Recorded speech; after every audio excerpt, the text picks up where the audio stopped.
तो सर आज हम डिस्कस करेंगे कि न्यू सेलर वो कौन सी बड़ी मिस्टेक्स करता है जिनके बाद उनकी पहली प्राइवेट लेबल या दो तीन पहली जो प्रोडक्ट्स होती हैं वो हो जाती हैं ख़राब लॉन्च। और वो तकरीबन 20 25 30 हज़ार डॉलर जो है वो वेस्ट करने के बाद, अकाउंट में फंसाने के बाद आ जाते हैं हमारे जैसे बंदे के पास और आके कहते हैं जी ऑडिट करें, देखें मैंने क्या गलत किया था। तो ये सर मैं मिस्टेक्स आज कवर करूँगा। नंबर वन थिंग सर, जो प्रोडक्ट है वो अच्छे से रिसर्च नहीं की जाती। उसके लिए कोई थका टूटा सा बेचारा बीए जो है जिसने कभी खुद से कोई प्रोडक्ट लॉन्च नहीं की, उसको कहा जाता है जंगल स्काउट ले लो, दो तीन टूल ले लो और सर्च कर लो। अगर वो बीए नहीं है तो वो सबसे बड़े एक्सपर्ट ये खुद ही बनते हैं जिनके पास बजट होता है। सर बजट आपका इन्वेस्टमेंट आ गई, आप ज़रूर करें, लेकिन सर आपने कभी प्रोडक्ट लॉन्च नहीं की, आपने कभी प्रोडक्ट रिसर्च नहीं की, तो आप उसके ऊपर अपने ही बजट के ऊपर पहले ट्राई देते हो। आपको लगता है कि हाई वॉल्यूम की प्रोडक्ट और जिसकी लेस डिमांड होगी, ज़्यादा डिमांड होगी और सप्लाई कम होगी और हाई वॉल्यूम होगा, वो हम प्रोडक्ट अच्छे से लॉन्च कर लेंगे।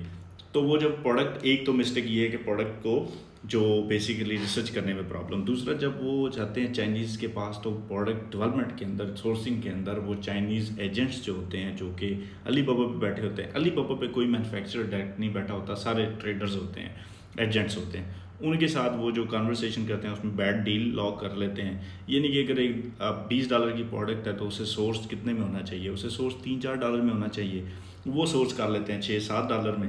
तो फिर सर आगे जाके वो प्रॉफिटेबल कैसे होगी? फिर उसके बाद वो प्रोडक्ट की डेवलपमेंट, सैम्पल टेस्टिंग, फिर नेगोशिएशन, ये सब कुछ गलत। पैकेजिंग के ऊपर बात आती है तो पैकेजिंग उनके पास एक्सपर्ट नहीं होते। पैकेजिंग के ऊपर भी वो अपनी साइंस अप्लाई करते हैं, जो 2 4 गुरुज की वीडियो देखी, चलो जी पैकेजिंग भी कर ले।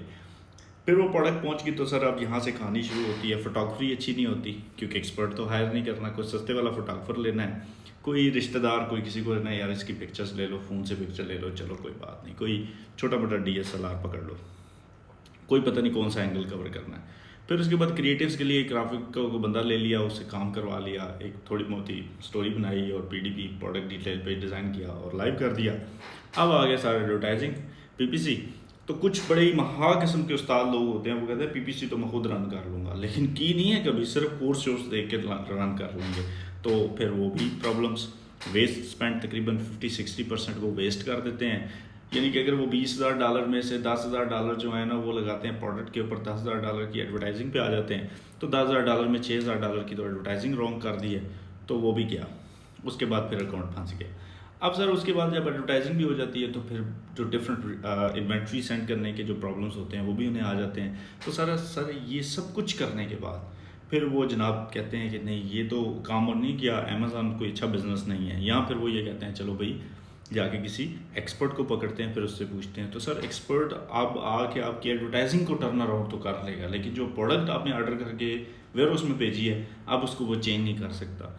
तो मेरी एडवाइस ये होती है कि आप तो अगर प्रो लेवल के हैं, यानी कि आपने 50 60 ब्रांड हैंडल किए हुए हैं, तो फिर तो आप अपना प्राइवेट लेबल ज़रूर लॉन्च करें और खुद उसको डील करें।